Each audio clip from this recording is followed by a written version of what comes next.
welcome to the Keys to Therapy. In today's episode, I'm going to be talking about social media and therapists. So social media is a little bit tricky as a therapist, especially compared to some other professions, just because there's a lot of ethical boundaries that we have to maintain. So we're people, right? Like most of us have social media, whether it's Facebook or Snapchat or TikTok, Instagram, YouTube, whatever else. We have some form of social media typically where we share a lot about our personal lives. You know, some people may share more than others, but at the end of the day, like there's a lot of things that people can get from your social media, whether it's like where you went to school or people you're friends with, family members, wedding photos, kids pictures, whatever it is that we share or other people have tagged us in. So we should have the ability to be able to share those things with whoever we want to, right? It's our page, it's our platform. But as a therapist, like we have to make sure that we are separating our personal lives from our work lives. And because the work we do with clients can be very personal in their lives, like we know so much about them and what they have going on. We may know things that nobody else in their life really knows. And that creates a level of closeness that sometimes clients can mistake for a different type of relationship. You know, like, oh, well, I know you know so much about my life. Like, I want to know more about yours. And it's very common for clients to seek us out on social media to try to find our Facebook pages or look up our Instagrams or things like that. So I think it's important to protect yourself as a therapist. Try to get ahead of some of these potential issues before they become a real issue. So there's a few different steps or precautions that you could take just to kind of maintain a certain level of like privacy and safety that you may want to for yourself.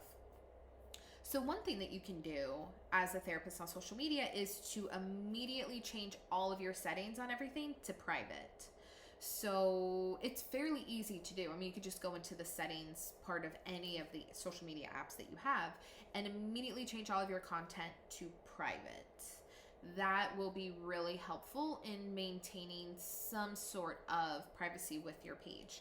So typically all that somebody could see is maybe like a description in your profile and your profile picture, but that's usually it. They can't see anything else. Certain things like Facebook, for example, has a setting where you can view your own profile as the public can see it. So you can get a really good idea of what somebody's searching for you, may be able to find. Even if your profile is set to private, sometimes you have to go through and set certain like profile pictures or like banners or things that you have on there. You have to set those to private as well.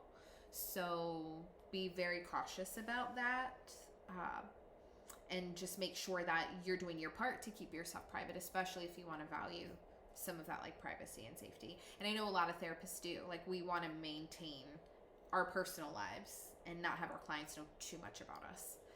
Another thing you could do kind of along those same lines is I know specifically on Facebook, you can change your friend requests. So only friends of friends can try to add you.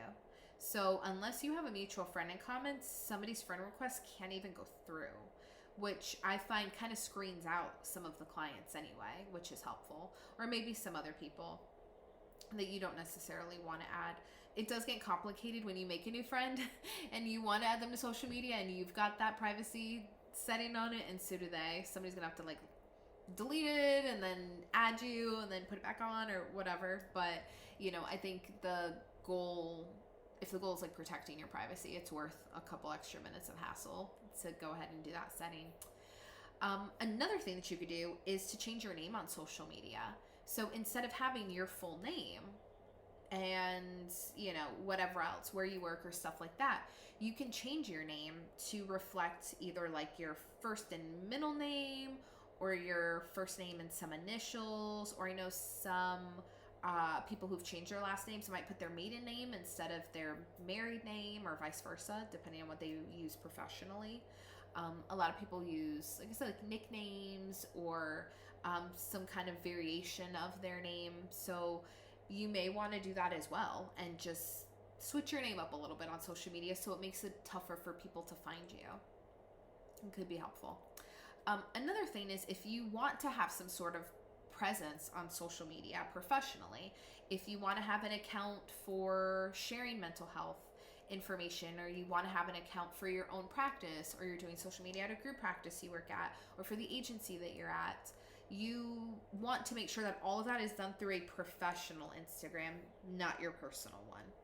So, and Instagram, for example, or any of the social media platforms, I believe, they will let you create a business profile. So you can have an entire separate account that has no ties to the outside world, to your personal account, but it is linked so you can access both of them. So I would definitely recommend having some completely separate form of social media for your business stuff, or for mental health content, or whatever else you want to share. So I know some therapists may have like a personal TikTok account, and it's named whatever, some kind of nickname, it's a variation of their name, but they have a separate one that's specifically for sharing mental health content with the public. So, and that's cool. Absolutely do that. I mean, obviously I'm out here doing it, so like I can't have that much of a problem with it, even though my stuff's geared towards therapists. Like some people, you're attracting anything in mental health, you're attracting clients as well, potentially. So have some sort of separation between your personal and your business social media pages. Another thing that I highly recommend that you do is, especially if you're in charge of your own paperwork, if you are the practice owner or you're planning on starting a practice at some point, is include a social media policy in your paperwork. If you work at an agency or hospital or anything like that, double check some of the policy paperwork that they have to make sure there's a social media policy. And if there's not, possibly recommend that somebody adds that in. I know certain places the paperwork may be outdated, and social media may not really be included in some of that. So we need that though in this day and age. So make sure that in somewhere in your documentation that there's a social media policy. So stating something along the lines of, we will interact in sessions. However, when it comes to social media, we may not have any contacts. I will not reach out to you via any social media platforms. I will not address you if you try to reach out to me in any of these platforms. The appropriate forms of communication are email or phone, or whichever way that you prefer to communicate with clients. So I think having it in the paperwork makes it more official, and it also gives you a policy to go back to if there are any issues in the future, and it protects you. So along those same lines, in the very first session, make sure that you are talking to your client about the social media policies. So the very first appointment you have with them, talk to them about, kind of how you would do with like, hey, if I see you in public, or, whatever the rules and stuff are, as you're getting into how you practice or what your policies are. Absolutely address with them, especially if you have some sort of business Instagram as well. Just because you maybe have privacy settings on your personal stuff doesn't mean that somebody might not DM you asking for like a cancellation or something like that on social media. So put somewhere in there something about like verbally talk to them about the policy that you hopefully have in your paperwork, and let them know like, hey, like because this is a professional relationship, we're not allowed to follow each other on any social media platforms, and I will not be able to address you in any way outside of these acceptable forms of communication. So maybe verbally state it too, and reestablish that boundary, or establish it, I guess, technically for the first time. Another thing that you can do as a therapist on social media is just make sure that you're not interacting with clients at all when it comes to social media. So if a client does DM you, for example, on Instagram, don't respond to them on Instagram, even if your response would be something like, please do not contact me on social media or whatever. I would not engage with them at all on any social media platforms. You might be kind of accidentally reinforcing that is a way that they could communicate with you and that you read it. So address any boundary violations when it comes to social media in sessions verbally. Like, talk to them about it. Be like, hey, I saw that you tried to request me on this platform. Just to reiterate from the first session, I can't add you on any social media platforms. It's really not appropriate or ethical for me to be able to do that. So, please, if you need to contact me, use these forms of communication. So, be nice about it, but be firm about it too. especially if you feel like it's starting to go down a slippery slope. Maybe they've tried to add you on multiple platforms. Maybe they're actively seeking you out. Maybe they're sending you a lot of messages. Like maybe it's becoming really inappropriate. You absolutely, from the onset of the issue, have to address it with them verbally as well, so you can possibly prevent it escalating anymore. And then if it does escalate more, then that's something that you would have to consider as far as like getting your agency or, you know, place involved, possibly even like transferring them if it's becoming an issue, telling them that they may be discharged if they keep violating that policy that they signed the consents form in the first session. So, you know, kind of have some ideas of how you would handle those boundary violations ahead of time. Don't just like wait for it to happen. Hope it doesn't happen, but have a plan in case. Another thing as a therapist that I've seen this happen a lot in some circles, therapy circles that I've been in, where all of a sudden, and it's happened to me personally actually, all of a sudden you're scrolling through and, you know, you're on TikTok, you're looking, and then it pops up people you may know, and it's your clients. That is like a because like here's my old neighbor that I'm friends with that says people you may know, and then here's 2 or 3 clients. So there's weird things with social media, our phones, algorithms, like emails, phone numbers, like all of this stuff that kind of intersects because we use our phones for so many things, that sometimes if you're in close proximity with a client physically, if you have emailed or called a client from your phone and it's the same phone you're scrolling on, like that can sometimes pick up on stuff. So don't be alarmed if you suddenly see a client on people you may know, because that doesn't necessarily mean that they're seeking you out, or that doesn't necessarily mean that like you are doing something wrong. Like don't follow them. Like that should probably have been said at the onset of this video. Like do not follow any of your clients on social media ever, even when they're not clients anymore. I'd even be very hesitant about following any of like their professional pages if they, you know, ask you to, just because it's again another way that you are communicating with them outside of the boundaries that you initially set and want to keep. So I would say if you happen to see a client pop up on people you may know, don't freak out.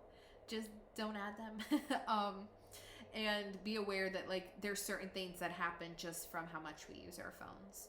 So I know when I worked at a group practice before, we had an app that we used for phone calls and an app that we used for email, and so everything was kind of done through our phones, even if it wasn't our phone, like our personal phone line. But because I had used client emails and stuff like that in my phone, you know, TikTok or whatever picked it up and was now like, oh, well, this email is associated with this account, which we also have, so maybe you know them. Yeah, I do, but I'm not gonna add them. So now that I have a separate phone for work, I don't see that stuff pop up on my personal phone anymore. So that may be something else to consider, kind of like not using any work apps on your phone if you can, or have a separate work phone. But just, yeah, understand that like those things may pop up. Just don't engage. Kind of keep on swiping through and ignore it. So again, kind of to reiterate, you know, today's a quicker video, but it's really tough nowadays to navigate social media as a therapist. You know, a lot of us want to keep our privacy. Some people have very strict boundaries for themselves when it comes to self-disclosure. Some therapists won't even tell you, like, if they have kids or if, you know, where they're from or certain things like that. And that's fine if some therapists want to keep things really close. That's totally within their prerogative. But I think social media has a way of like exposing a lot of our personal lives. And especially if you work with a population that maybe is not the safest, or they're more at risk, or they potentially, you know, need to reach out more or do reach out more, you want to know that your personal life stays personal. You don't want people to DM you or think that that's okay. So you don't want to be out to dinner with friends and you see a notification pop up that your client is trying to request you on Facebook or something. So I know we can't prevent all of those things from happening. People are people. Sometimes, especially if somebody really connects with you or likes you, or they've never been in therapy, or they don't totally understand what the boundaries are, whatever else, they may cross some things without fully realizing the extent of it. But that's why it's our responsibility from the onset of the relationship, the very, very first session, making sure that we tell the clients what the boundaries are. We explain to them what they are, and that protects us, but it also protects them, and it keeps us at that distance so we can do our job professionally. So yeah, and I would recommend to go through all your social media today after watching this. Check the privacy settings on everything. Double check that your name is different if you want to keep like full privacy. Possibly even go through and change some apps that you may have on your phone and keep things on your work computer or whatever else. Figure out what level you're comfortable with, but just do like a little sweep of your social media and make sure that you are keeping all of those platforms at a setting and a standard that you are personally comfortable with in your professional life. So, well, if interested in keeping up with some of whatever else I'm doing in the future, then subscribe below and more content will be coming your way. So have a great day, and I'll see you next episode.